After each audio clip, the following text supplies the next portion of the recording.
an Unspoiled Network podcast. This is Spoil Me, covering Abhorsen, Part 3, Chapters 19, 20, and 21. A Tin of Sardines, The Beginning of the End, and Deeper into Death. In these chapters, so it turns out everybody sort of thinks that Mogget was up to no good when it comes to Clore.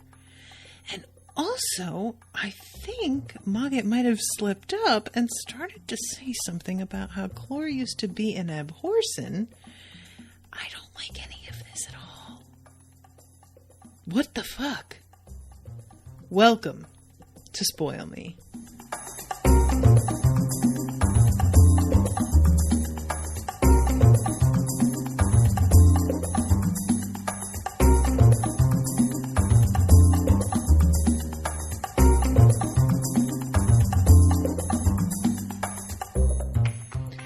Welcome to the show, everybody. I am Natasha. Thank you very much to Abby for commissioning this episode. Abby and Laura are in the chat. Hello, you two, you troublemakers. So chapter 19, A Tin of Sardines. First of all, guys, I need to say that this was the fastest 50 pages that I ever read.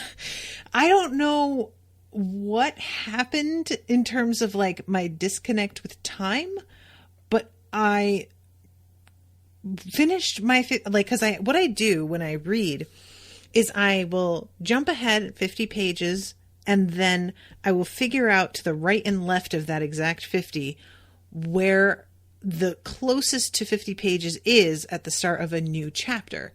So I jumped ahead. I saw that chapter 22 began at like the 49 page mark or 51 page mark. And I was like, okay, I put my little marker on my Kindle on that page so that I know when I reach it, this is the spot I have to stop. And so I knew that it was 50 pages. I knew that I had done it correctly, but I kid you not, when I reached that marker, I felt like I'd been reading for like 15 minutes and I double checked and triple checked. And then even before I started this recording, I went and like checked again because I was like, there's no way that was 50. Like that just went by way too fast. And there's no way I fucked up and I'm going to start this and we're going to realize that I read half of what I was supposed to read because I just like mess up on the reading for this all the time. Like it'll be no surprise, but no 50 pages. And I'm just like this wrapped up in what's going on that it just went by like nothing. So Clore flees at the very end of chapter 18. So when we start chapter 19, everybody who is left, all of the dead hands, just begin to sort of lose their focus because she was the one that was leading them. And it's not like when she disappears and isn't leading them anymore, they don't just like fall to the ground without any animation to them anymore. It's simply that they don't have anyone directing them. It reminds me a little bit of in Dresden Files and Deadbeat, spoilers, there's a way of dealing with zombies where you raise them and you keep a beat going and the zombie sort of is attracted to that beat as if it were a heartbeat. It sort of feels like life to them. So they're drawn to this beat. And the person who rose them and is controlling them can sort of infuse them with their own will and use them like puppets, like extensions of their own will. And if that person is taken out of the equation and that drum beat stops, the zombies don't just lose power. They simply don't have any motivation of any specificity anymore. So even though it might be the first thing someone thinks of is, oh, well, we'll take out the ringleader and then we don't have to worry. The truth is taking out the ringleader just leads to total chaos. And now you're left with a bunch of zombies going in all directions instead of focusing on one goal altogether, which maybe is what you want if they are about to achieve their goal, but it might be worse to deal with in the end than letting the person who's controlling them stay alive, because at least then they are not just attacking randomly whomever happens to be nearby. So that's sort of what I get the vibe is happening here when she disappears. They just all sort of like go nuts. And I love this description of how each of them deals with it. Mogget ran between their legs laughing as charter magic fire burnt through their sinews and sent them crashing to the ground. The dogs barking sent their spirits back into death, and Saraneth commanded them to relinquish their bodies. So yeah, it's a fun, like, you know, everybody getting to use their skills and take these things out, and eventually they are all broken down. Now here comes Lyriel talking to Mogget. Guys, I gotta be perfectly honest here. I was laughing at Mogget, like, basically coming to just shit talk Clore, and that was what he, like, contributed to the conversation. And I didn't really think about exactly what he was doing, because she says, why did you tell Clore to run? We were winning. And what was that no-face thing about? Now, I thought it would be self-evident that the no-face thing was about the fact that Clore does not have a face anymore. But maybe it's not that simple. Maybe there's something else going on. Also, I thought the runaway was just taunting. Like, I didn't think it was really him being like, hey, you should run. I thought it was like, oh yeah, why don't you just run away, you dumb loser? You weren't going to win anyway. Look at how outmatched you are, you jerk. But she really seems to think, and so does the disreputable dog, that was Mogget basically warning Clore off, being like, oh no, she's going to send you past the 9th gate and then you're not going to be able to come back. So if I were you, I would fucking bounce. And it's really surprising to me that I didn't pick up on this at all. Like, usually when there's sort of a double meaning to things, I am able to sense it. But this was one where I genuinely just saw face value shit talking, you know?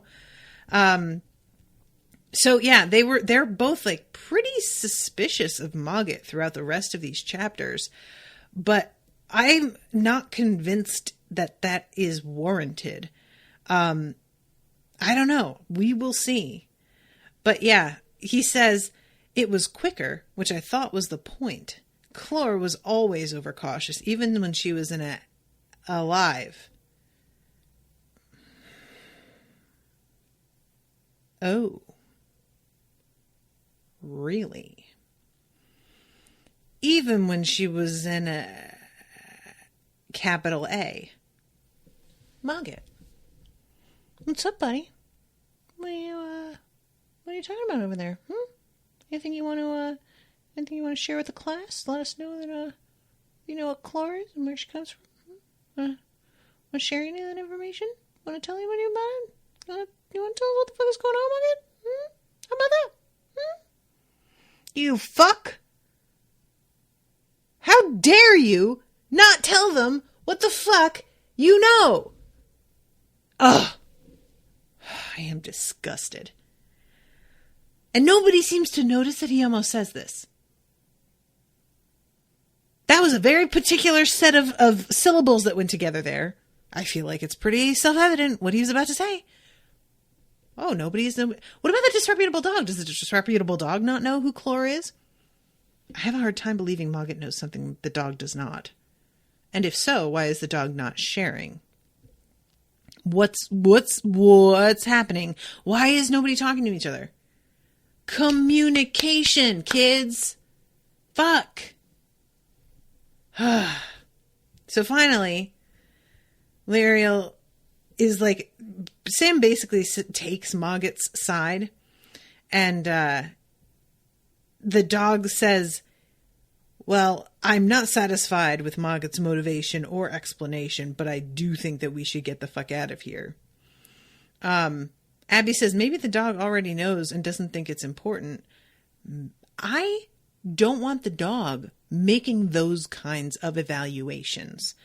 You share everything and they figure out what's important, okay? Nobody gets to just be like, oh, well, you know, I didn't want to let you know that she was related to you in some way because why? It's too distracting? God forbid. in this war against the undead, we'd be distracted. Like, come on.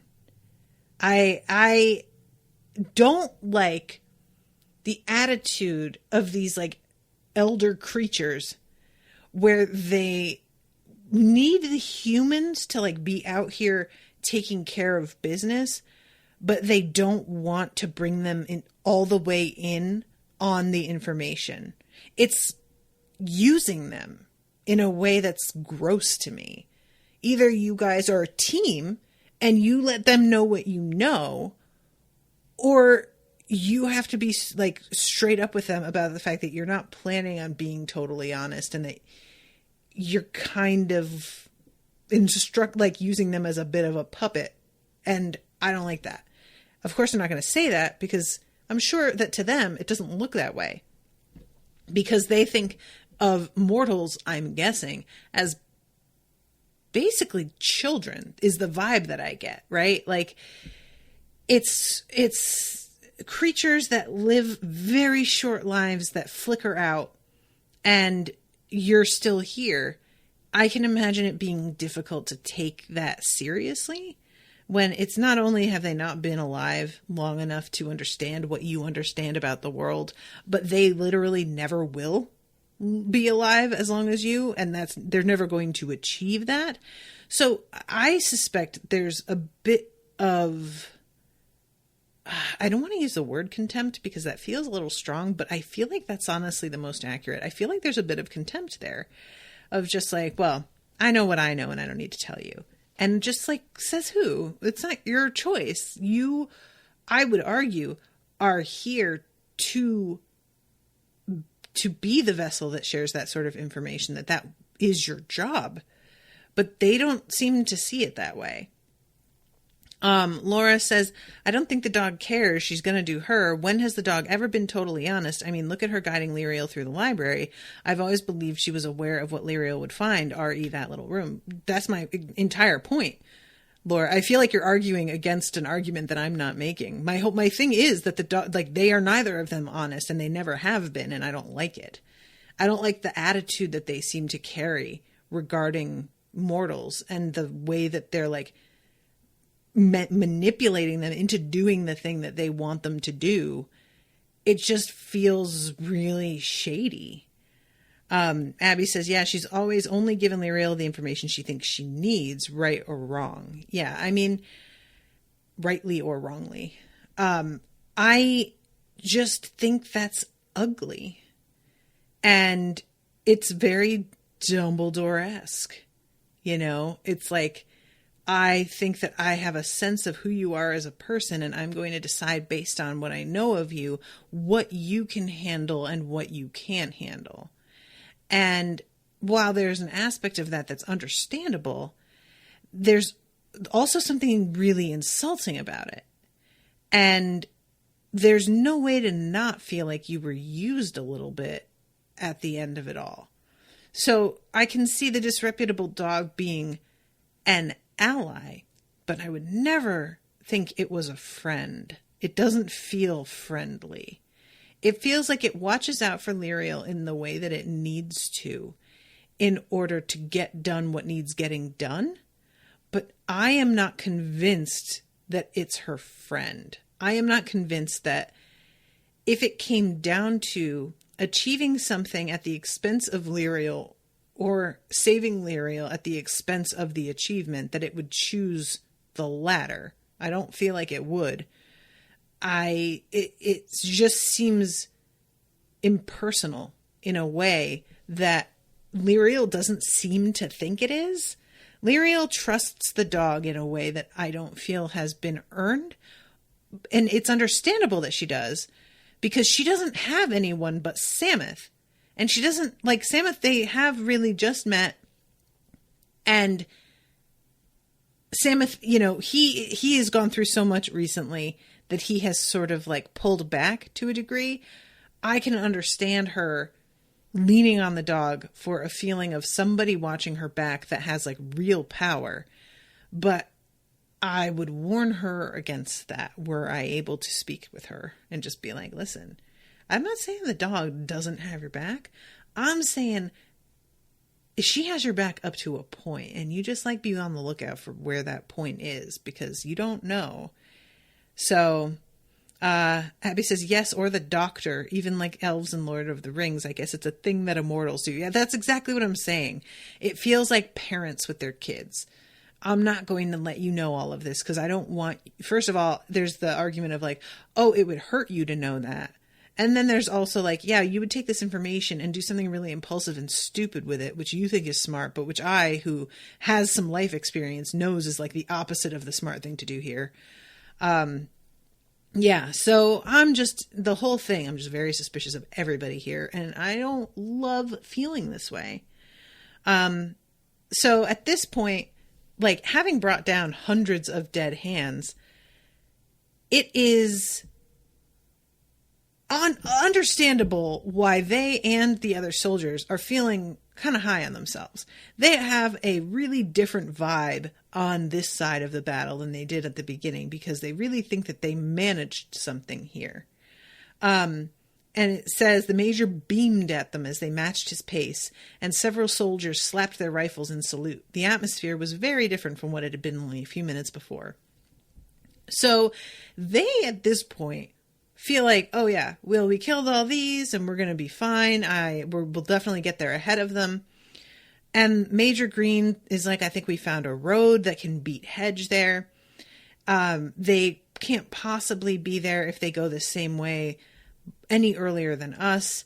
And thankfully, Samuth is like, okay, look, I understand that you really want to believe that this is like how he's going to go, but he's not stupid. Hedge has been planning this for a while, and he has to have seen the potential pitfalls and obstacles. This has been done really carefully. If there is another way that is faster, even if it's unexpected, I believe he will take it. Do you all have any alternative for how he could get the hemispheres to this farm? And finally, Tyndall says, well, they guess they could take them to the sea, put them on boats, and then take them south, but there's nowhere to load them near the western strong point. And the major is like, there's a Navy dock, actually. Yeah, there is. And Lirio's like, boom, that's it. That's what he's doing. Like, we thought we really had the advantage here. I am unsurprised to find that we, in fact, do not. And at this point, Sam jumps in again and is like, yeah, they're gonna, like, they won't have the advantage of steam to get there. They'll have to sail because they don't have the magic will interfere with the technology. But he can work the wind to his advantage, so it'll be less than 8 hours before they get there. And everybody at this point freaks out, and they split up and just go sprinting to the trucks and like peel out of there. It's really kind of a dramatic moment. So at this point, they're on the back of the truck again, and Sam pulls out this container of sardines.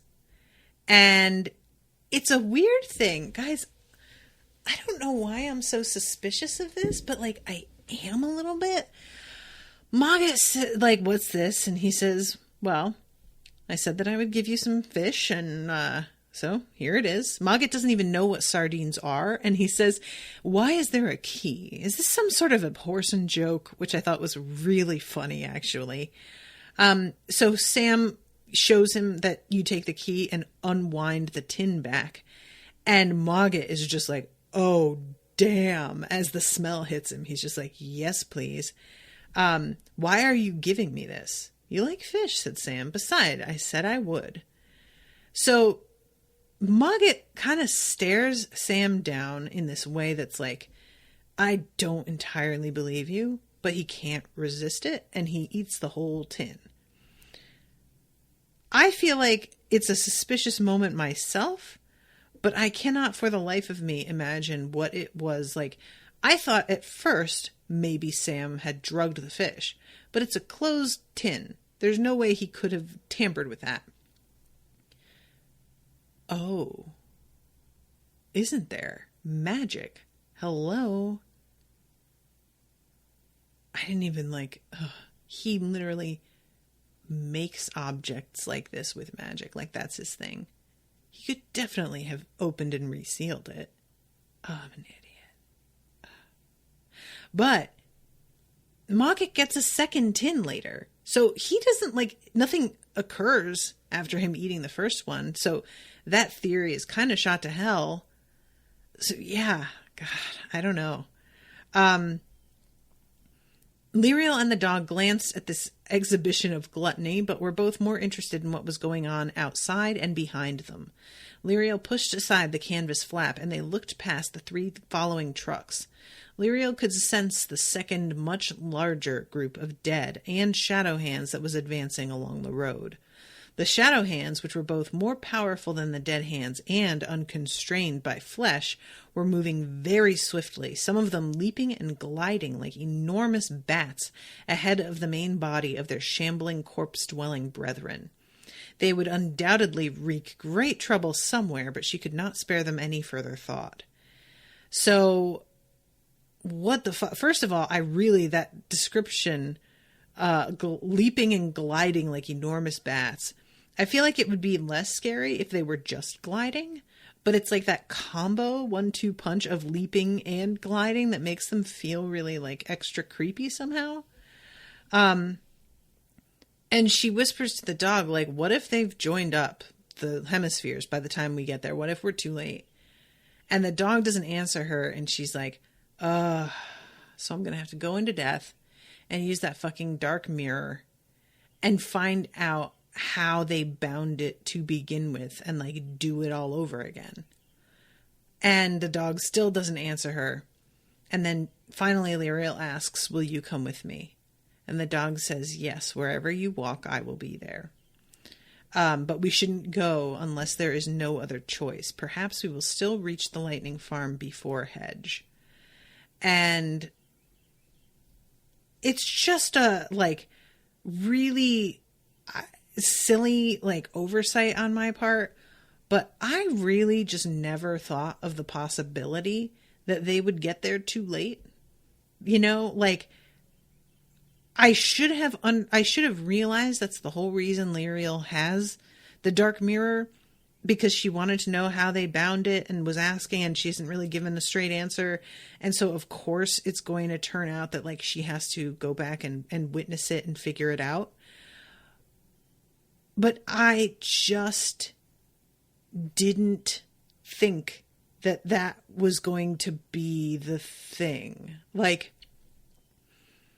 I thought that they were going to go back and figure out how it was bound in an effort to do something to stop them being brought back together in the first place. That they would find out, okay, but I'm thinking of Rogue One, where it's oh, well, we built this thing, but I definitely built in this one particular fail safe, that you can push this tiny little spot on it and the whole thing will just go up like a goddamn match. That's sort of what I thought, was that she would eventually look at the dark mirror and it would give her a clue as to how to keep the halves from being brought together in the first place. It never occurred to me that they would successfully bring the halves together and this thing would get out, and she would have to maybe come up with a whole alternative way of binding it that might not even have anything to do with the hemispheres. Can we just talk about how faulty this binding method was to begin with? These hemispheres should have been buried hundreds of miles apart. The fact that they were buried so close to one another is kind of hilarious in retrospect. They were right there, I feel this should have been handled like Horcruxes, where they're just scattered across the country, wide apart. But yeah, no. Okay, guys, just keep them right near each other where some lunatic can find them both pretty easily. So let's see. Mogget opens his eye. The dog is staring at him, and he closes his eye again. And the dog is no, do not fucking try it. Tell me Why I shouldn't take you by the scruff of your neck and throw you off right now. I'd only run behind. Besides, she gave me the benefit of the doubt. Can you do anything less? I am not so charitable, said the dog, showing her teeth. Let me remind you that should you turn, I will make it my business to see that you are ended for it. Will you? Purred Mogget, opening his other eye. What if you can't? And the dog just growls enough to like wake Sam up, and they have to be like, nothing, everything's fine. So then we go to Nicholas, who, bless his boots, is just trying so hard to fight back. Nicholas, you precious little angel. Oh, I want somebody to come down and give you a cup of cocoa and a blanket. So he's just like passed out on a fucking pile of straw as a bunch of Hedges men are working together to get one of the hemispheres up onto the shore. And he is like still outside of his own mind here and is really like gleeful that they've gotten this far. Everything is going to fall into place, and he's like really looking forward to it.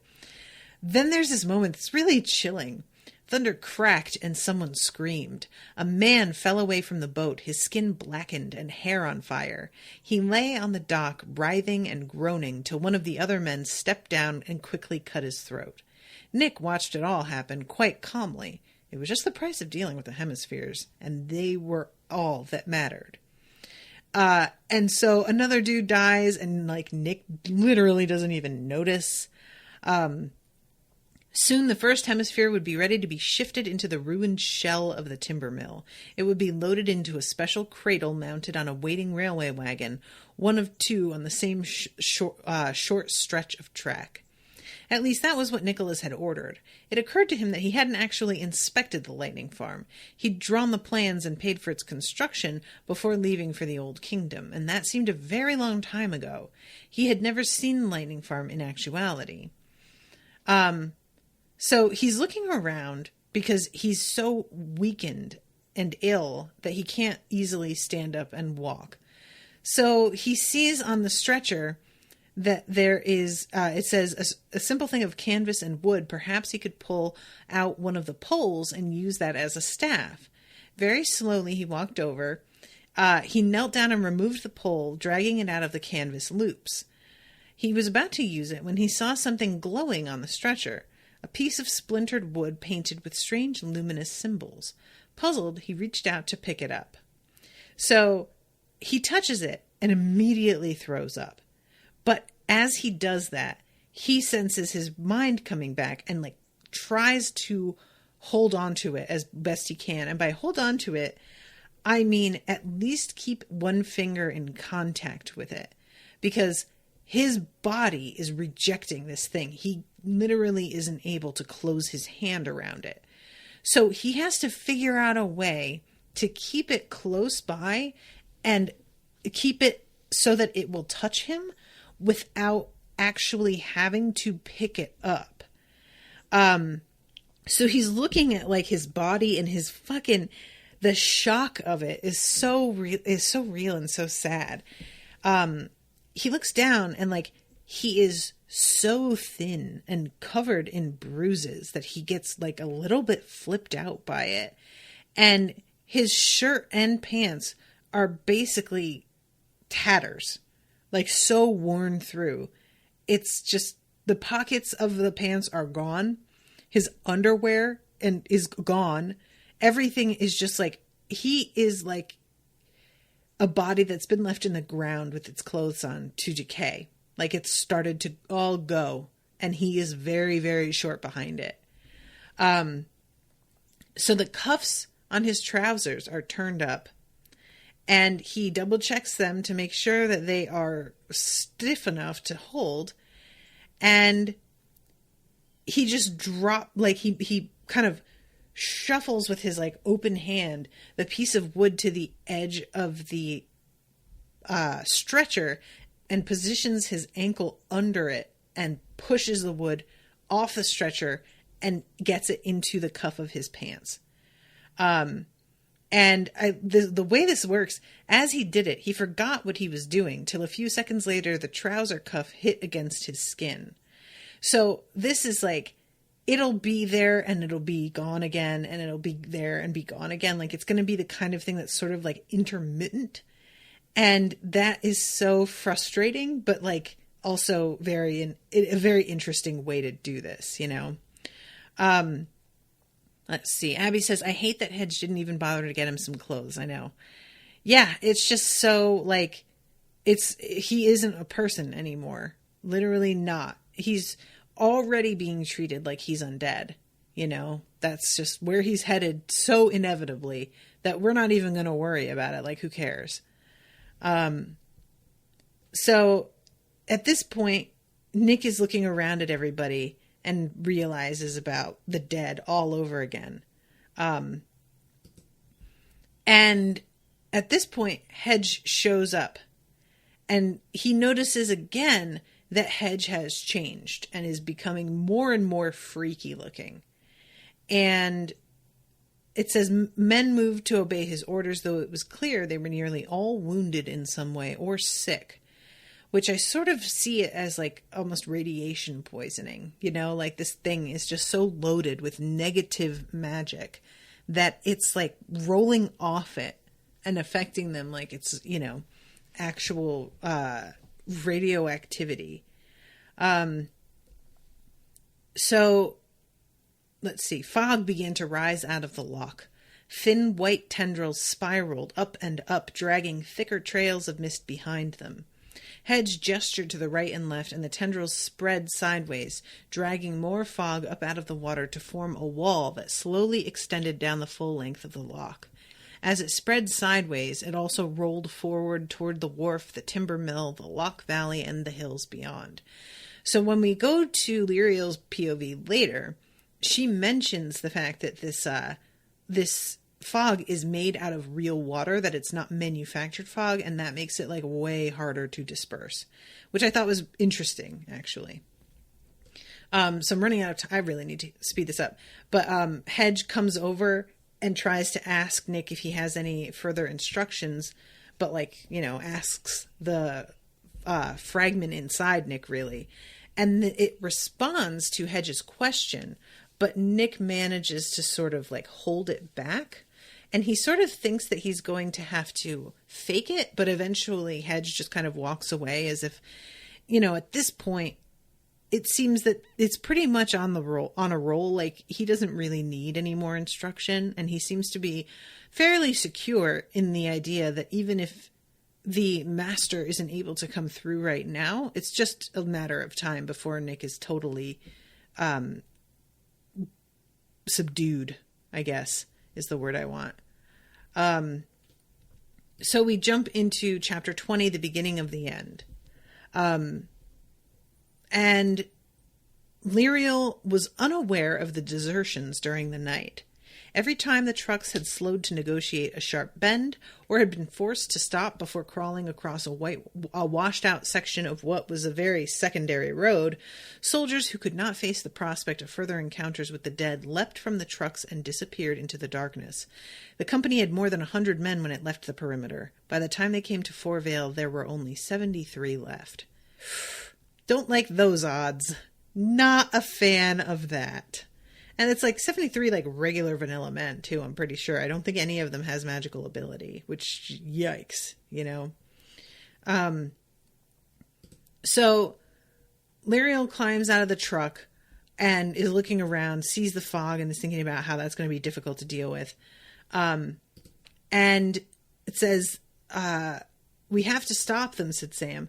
It's more important to stop the hemispheres from being joined, said Lyriel. She hesitated for a second because they see like this group of people that is heading towards them. We need to get up on that ridge. Come on. So they are running up to, it says Lyriel ran as she had never run before. A lone figure, she splashed across the ford and cut in front of the Sutherlings. Closer to, she saw they were in family groups, often of many generations, hundreds of families. They must not be allowed to cross the ridge, said the dog, as Lyriel slowed to look at them, but we must not stop. I fear the lightning is increasing. So she gives Sam the job of slowing all of these people down because they have these papers that they think are going to be their passport across and that they're going to be, taken care of because of these promises. And she has to take off and trust Sam to manage this. Sam, what he winds up doing is sort of basically he uses Sonorous to make his voice louder. And he is telling them all, the papers that you have are worthless. The promises also worthless. If you will please just stay where you're at, we'll give you farms above the wall, but you please don't go this way. And they're like listening at first, but they get pretty impatient and seem to be listening to, we find out later, there's like a matriarch in charge of it all. And they seem, when she loses her patience and is like, fuck this, come on, we're going to keep going. They all listen to her and continue on as well. So one of the silver hemispheres was already on the quay. It flashed blue as the lightning struck it. The other hemisphere was on a boat out on the loch. Though most of the lightning was hitting the hemispheres, Lyriel saw that it was also spreading out and up the slope, and most of the strikes hit the tall poles. They were lightning rods that made up Nicholas's lightning farm. So at this point, she realizes like they're not going to be able to make it there in time and stop this. Like, it's already on its way. And the dog says, the destroyer's power is less constrained here, and the destroyer is directing the lightning. Hedge will have noticed us as we have noticed him. His mind is on the hemispheres for the moment, but I do not think it will be long before he orders an attack. And then she says, what about Nicholas? And the dog says, he is beyond our help now. I don't like this news. I don't like hearing he is beyond our help now. I don't like hearing that he may very well die. I don't like any of this at all. I object. So they take off, and this is when she hears Sam like yelling, and she's hoping that like works out. Major Green is saying like, he better be able to stop them, because honestly, I don't know, like, we can't just shoot these innocent people to keep them from getting there. We could try and hold them back, but we're really going to be no match for this like sheer crowd of people. So that means, so she says, we're too late to stop them joining. And Sam says, that means we've lost. And she's like, no, it does not. It means I have to go into death and figure out how it was bound in the beginning. And while I do that, y'all have to watch my back, because this is just going to leave her body completely exposed and vulnerable with no defenses. And that's just so scary to me. I hate it so much. So she asks, she tells them the dog is coming with her, asks where Mogget is. And Mogget's like, I'm here, having eaten the second of the 2 tins.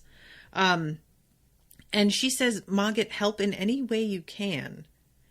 Any way I can? Confirmed Mogget with a sly smile. His confirmation sounded almost like a question. Mogget, what are you doing, you little weirdo? What are you doing, Mogget? Lyriel looked around and strode to the middle of a lichen-covered stone where the spur rose slightly again after coming down the ridge. So she goes into death, and I love that Sam calls her Aunt Lyriel at this point, to which the lieutenant is just like, wait, what? Aunt? Oh, shit. So she says, even if I do find out how the 7 bound the destroyer, how can we do it? The disreputable dog looked at her with sad brown eyes, but didn't answer.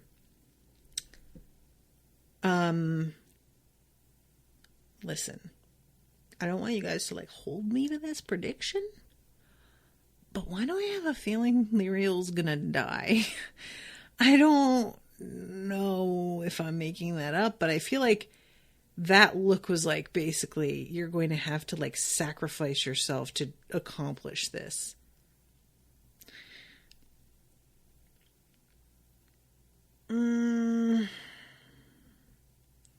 Is that who Clore is? Like,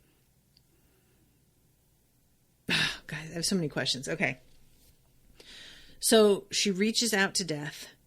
And she hears Sam saying something, but doesn't hear what it is before she's through. And I'm hoping that that's not something totally crucial. And Sam is, Sam's yelling, "What about Nick? I should have asked." That's right, because we come back and, I'm going to close the company in, shouted Green. "We'll form an all-around defense here." Sam nodded. He could sense the dead moving beyond the ridge. 50 or 60 dead hands headed their way. The soldiers were already running back toward the spur, the line contracting. There was nothing between the Sutherlings and their doom. "Damn," swore Green. "I thought you'd stopped them." "I'm going to talk to them," declared Sam, making an instant decision. The dead were at least 5 minutes away, and Lyriel had charged him earlier to stop the Sutherlings. She would not be in danger if he was quick. "You better be fucking right, sir. I do not like this." He tells Mogget to protect her, and then he runs off, and he sees that there is the matriarch. So then we go on to chapter 21, Deeper into Death. So this is really interesting. I had said before that I found the concept of different gates in Death to be like really compelling, and I wanted to know more about how all of those worked. I still do. I'm very, very curious about, like, I'm hoping that we get to see even more than what we see here into the next chapter. But it is very different than what I expected.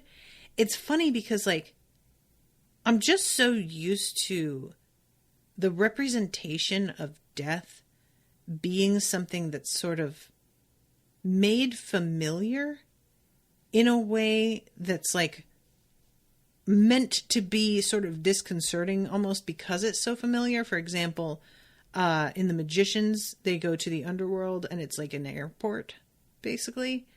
It feels very much like an airport or like a big corporate hotel, something like that.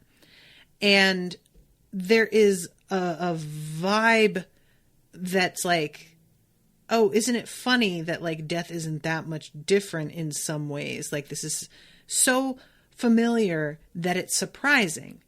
But in this, death is truly like an alien landscape that feels like, I don't want to say it feels evil. It certainly doesn't. It feels like a real force though. Like, and greedy. Like it's trying to get you. Like it's not a passive thing that, well, when it's your time, it's your time. Death is like, you better fight back. Because if you're not going to fight back, guess what, buddy? You're done. That's it. And it's a really interesting, different approach to death than I expected. So she's like remembering what she learned about the different gates in her mind. And it says, but knowing these secrets was not the same as having experienced them. And Lyriel had never been past the first precinct, never even crossed the first gate. And it says that if she has any sorts of doubts, the water will take her under. She has to be really confident about this. So she gets to the first gate, and it's like a wall of mist and sort of like a waterfall feel to it. She spoke the words, feeling the free magic writhe and sizzle on her tongue and lips as the words flew out of her mouth. It's interesting to me that this is free magic, and I'm wondering why it needs to be, like what exactly that's about. I've already shared my theory that free magic isn't inherently evil. It's just a lot more chaotic. But yeah. Sorry. Laura says, like, you're dead and in your house, but things are off. Yeah. Abby says, imagine having to go this deep into death when you've never been trained. Yeah, no, thank you. The veil of mist parted as she spoke, slowly rolling aside to reveal a series of waterfalls that seemed to drop down forever into a dark and endless chasm. Lyriel spoke again and gestured to the right and left with her sword. A path appeared, cut deep into the waterfall, like a narrow pass between two liquid mountains. Lyriel stepped onto the path, the dog so close that she was almost tangled up in Lyriel's legs. As they walked, the mist closed up and the path faded behind them. After they'd gone on, a very small, sneaking spirit rose from the water near the first gate and began to walk toward life, following an almost invisible black thread connected to its navel. It twitched and gibbered as it walked, anticipating the reward its master would give for news of these travelers. Perhaps it would even be allowed to stay in life and be given a body, that greatest and most treasured delight.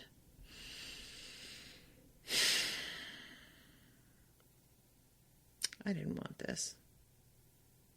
Nobody wanted this. The one thing I'll say is at least we're spared a physical description of what the fucking thing looks like. Because we aren't spared later with this other one. And it's very upsetting. And after having just covered, I don't know if you'll listen or if you watch Gravity Falls, but I just covered an episode of Gravity Falls where there's like this shape-shifting creature that's sort of like The Thing from The Thing. And it has this moment where it's like sprouts spider legs and its neck grows a little bit too long. And that's almost exactly how this is described later. And I was just like, oh man, like I just didn't want any part of that. The passage through the first gate was deceptive. Lyriel couldn't tell how long it took, but soon the river had once again become a flat and endless expanse as it resumed its flow through the second precinct.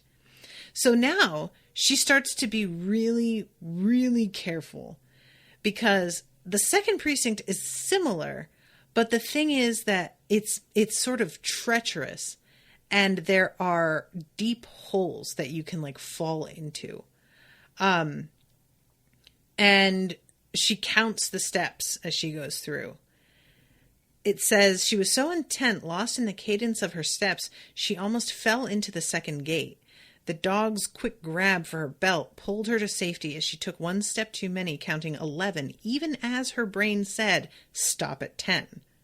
As quick as that thought, she tried to draw back, but the second gate's grip was much stronger than the normal current of the river.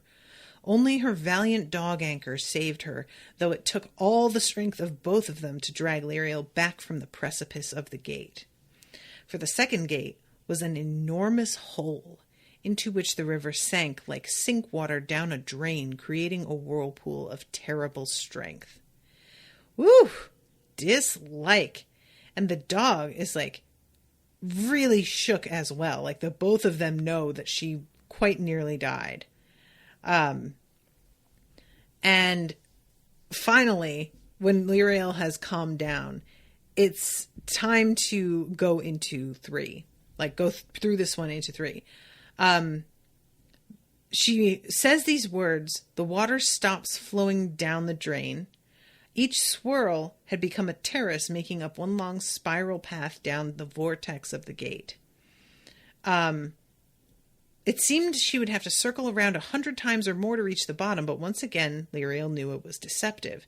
It took only a few minutes to traverse the second gate, and she spent the time thinking about the third and the trap for the unwary.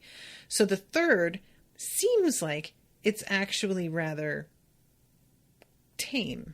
It seems very calm, almost the kind of place that you would want to like stop and take a break. But the thing is, it's got huge waves. So it'll feel really peaceful, and then all of a sudden you will just get hit with like a tsunami wave that carries you through. So as soon, like she starts running as she gets through the gate. She's already running by the time she hits 3. And is sprinting as fast as she possibly fucking can. And even as she's doing that, the dog is yelling that she needs to go faster because the wave is like about to catch up on her. She reached the mists only a step or two in front of the rushing waters, frantically calling out the necessary free magic spell as she ran. This time the dog was in front, the spell only just parting the mists ahead of her snout. As they halted, panting in the mist door created by the spell, the wave broke around them, hurtling its cargo of dead into the waterfall beyond. Lyriel waited to catch her breath and a few seconds more for the path to appear. Then she walked on into the 4th precinct. That is bananas. Like, especially when it says hurtling its cargo of dead into the waterfall beyond. I want to know what this looks like, because there are creatures coming up out of the water. Like, the water's deep enough to hide things. When it says cargo of dead, it makes me think that there's like she can stand knee deep in the water because she is alive, right? But if you are dead, are you under the water? Is that like, when it says cargo of dead, can she not see bodies essentially? Like, I know they're not really bodies, but it's just they become part of the wave, I'm guessing, right? I'm just trying to like figure out what this looks like in my head, you know. She remained wary. Besides the known and charted dangers of each precinct, there was always the possibility of something new or something so old and infrequent it was not recorded in the Book of the Dead, which I appreciate that being mentioned. There's such reliance in stories on, well, the records say, the sages say, well, in this book it says these are the things. And I really appreciate the acknowledgement that, like, books are written by people and they can do the best they can, but they're going to write from their experience and the experiences of those who contributed, and that is by no means comprehensive. There will be plenty of stuff that is outside of the purview of the author, and you just cannot grow comfortable thinking that you know all there is to know about something that very few people in the world have ever experienced. Like, you can use that as your baseline, but don't get sloppy about it, you know?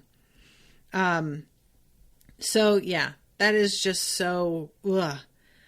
Let's see. Laura says, just bodies all around. I'm not cut out to be an Abhorsen. Abby says, I think she can see them.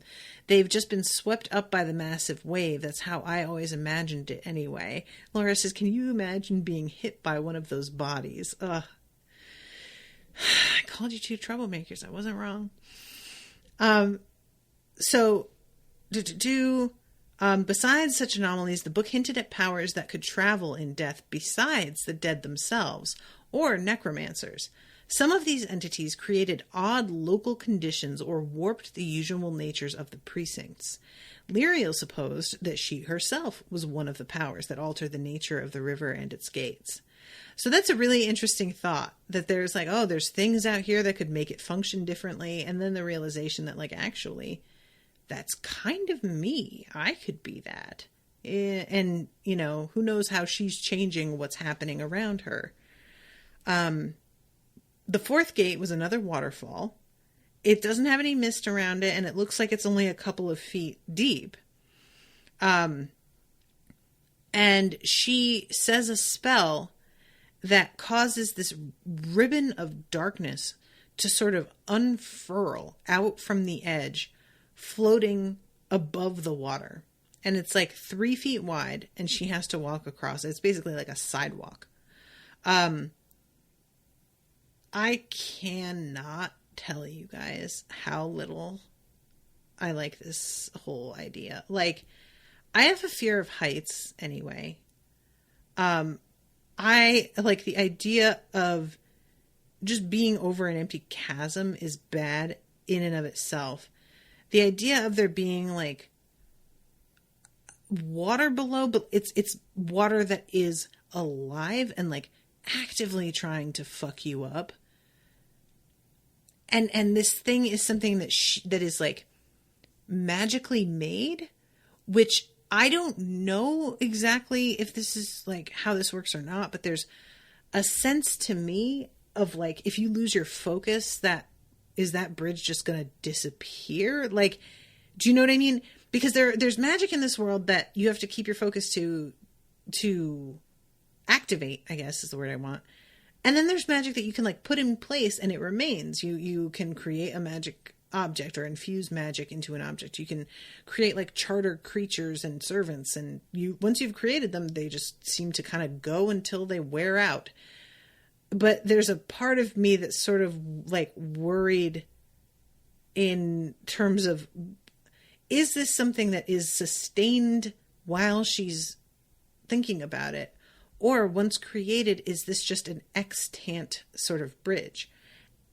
I hope it's the latter, because I don't want her to like get wrapped up and lose focus and then that shit just disappears.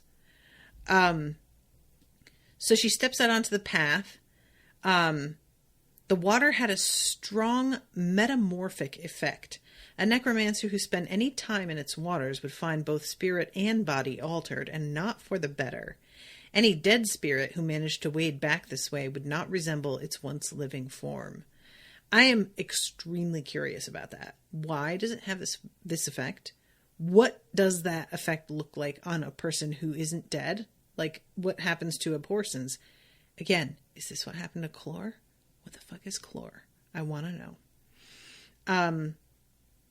So, even crossing this precinct by means of the dark path was dangerous. Besides being narrow, it was also the favored means for the greater dead or free magic beings to cross the 5th precinct themselves, going the other way. They would wait for a necromancer to create the path, then rush down it, hoping to overcome the pathmaker with a sudden vicious attack.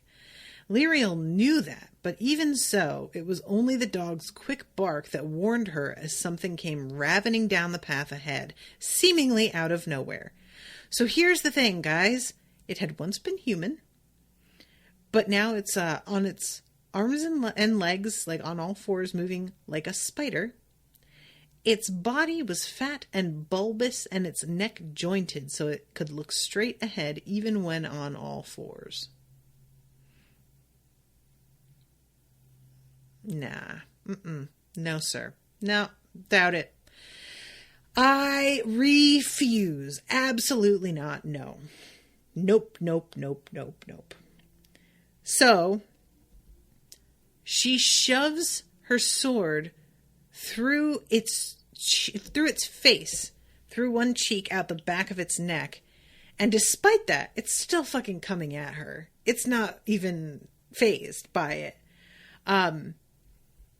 It thrusts itself almost up to the hilt. Red fire eyes focused on Lyriel, its too wide mouth drooling spit and hissing. Go fuck yourself. Fuck you, Garth Nix. Go fuck yourself. Inconsiderate. What are you doing? Oh, God. He's like, he just read Lord of the Rings, and we get to the part where the Uruk-hai, like, gets stabbed and, like, just pulls the sword in so that he can, like, yank Boromir in. And or is it Aragorn at that point? And he's like, yeah, I mean, that's pretty badass and everything, but, like, what if instead of the sword going through your chest, it was going through your face, and you did that? Oh, Christ. Jesus. Oh, no. She was trying to kick it off and use Sereneth to, like, send it back, but she isn't, like, balanced enough. She got caught by a surprise here. Ooh, there's a delivery. A discordant note echoed out into death, and instead of feeling her will concentrated on the dead thing and the beginnings of domination, Lyriel felt distracted. Her mind wandered, and for an instant she forgot what she was doing. Not the time, ma'am. Oh my God. Can you imagine fighting with something that looks like this, and all of a sudden you're like, shit, what was I doing again? Like, what? That's what happens when you're, like, folding laundry and you go into the kitchen to, like, get a soda. You forget what you were doing. You're fighting a monster. Oh my God, no. Oh, I hate it. So she comes back to herself, but then it happens again. The bell like rings again, and she's trying to still it, but like in trying to still it, accidentally rings it again. And she like kind of falls out of focus again. And this is when the creature like comes at her hard. It leapt at her, planning to crush her completely beneath its ghastly, pallid bulk. But the dog saw the monster tense, and she guessed its intention. Instead of slipping between Lyriel's legs, she threw herself forward and planted two heavy forepaws on Lyriel's back. So the dog basically shoves Lyriel down and is like, get the fuck out of the way. And this thing that's about to launch itself at her just goes right over her. But it does manage to grip up a lock of her hair and yank it out by the roots, which, while not fatal, worries me because I don't know how magic works regarding that sort of thing. But I have this like idea in my head about magic that you can use somebody's hair to focus and then harm them that way. And I don't like this creature having any piece of her to work with. I dislike this a great deal. So she turns around and looks at the dog, and the dog looks fucked up. The hair on her back was up like a boar bristle hairbrush, red fire dripping from teeth the size of Lyriel's fingers. Joe, like, can we just talk about that? That's fucking nuts. There was a madness in her eyes as she looked back at her mistress, and Lyriel's like, hey, buddy. Like, she's scared of the dog for the first time. And the dog's like, hey, sorry. Got mad there for a second. And the dog finally sort of calms down and changes back into the more familiar form and is like, all right, listen, you've got to pull Rana, that bell, because it's not going to fuck you up as bad. And we really need to like get on this. We need to hurry. And I love Lyriel's like, I could never do this without you. And the dog's like, fucking duh. Yeah, no, you definitely couldn't. Let's go. Like, there's no bit of like, oh, sweetie, you're doing great. There's just like, no, you'd be dead. Can you hear something? No, replied Lyriel. Can you? I thought something was following before, said the dog. Now I'm certain something is coming up behind us. Something powerful, moving fast. It Hedge? Or could it be Mogget again? I do not think it is Mogget. Whoever it is, we should try to leave it behind. And Lyriel turns around and is like, all right, we're going through this next gate. I'm fucking ready. And then that's the end of the chapter. I'm just so annoyed. Ugh, what the fuck? What a place to stop. You guys, I can't handle it. Abby says, I've never found these creatures particularly scary. Abby, what? It never occurred to me they would be until Natasha started reading these books. And Laura says, without you, Natasha, I never would have given so much thought to the physical form of these creatures. I can't believe that you guys read these and that didn't make an impression on you. That's like one of my main takeaways from this series is that this guy is like a lunatic. It's like he's just got he's got like Mad Libs and they're like taking body parts and just putting them into a sack, like all of the words and just shaking them up. And he just picks random fucking body parts from random animals. And is just like, yeah, the legs of a spider, the body of a hippopotamus, the face of a person, the teeth of an orangutan, like just, I hate it. All right. I am over time, so I have to go. But thank you both very much for coming and hanging out with me. Thank you, everybody who is listening. And I will be seeing you all again soon with a new episode. So until then, toodaloo, motherfuckers.